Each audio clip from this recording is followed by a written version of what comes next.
Хурд хамтлаг бид эх орондоо хайртай тоглолтоо хийхээр олжээ. Тэд энэ удаад онцгой байдлын албанд туслахаар тоглолт хийх юм байна. Урд хамтлагийн тоглолтод Монголын рок попын нэгдэж онцгой байдлын албанд туслахаар болсон гинэ. Эх орон шатаж онцгой байдлын залуус өдөр шөнөгүй нойр хоолгүй галын голомтонд ажиллаж байхад монголчууд эх орондоо хайртай, элгэн садандаа түшигтэй гэдгээ харуулж онцгой байдлын байгууллагад эд материал, хөрөнгө мөнгөний тусыг харамгүй өгсөн билээ.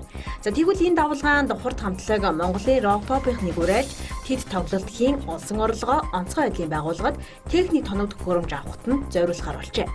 Тэнхлүү явхад тэмээгээр тусалснаас тэвдэж явхад тэвнэр туслаа гэдэг эндээ. Урд хамтлагийн бид эх орондоо хайртай тоглолт 2017 оны 9-р сарын 2-ны 18 цагт төв цэнгэлдэхэд болох юм байна.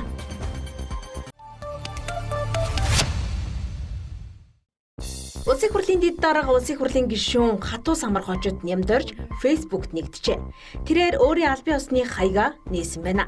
Улсын хурлын гишүүн нямдорж шинэхэн нээсэн цэнд нямдорж хаягнаас мэдээлэл хийж өмнө нь Фэйсбүүкт байсан хаягууд хуурамч гэдгийг тодтогоод тухайн хаягийг улс төрийн зорилгоор ашиглагдаж байгаа тул албан ёсны хаяг нээлээ гэсэн юм а.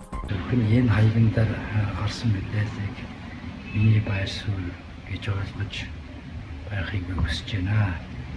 Ер нь миний энэ нэрийг хуурамчаар ашигладаг хэлээгүй зүйлийг хэлсэн болох мушгин болох гэх мэт юмуд их олон жил явж байгаа.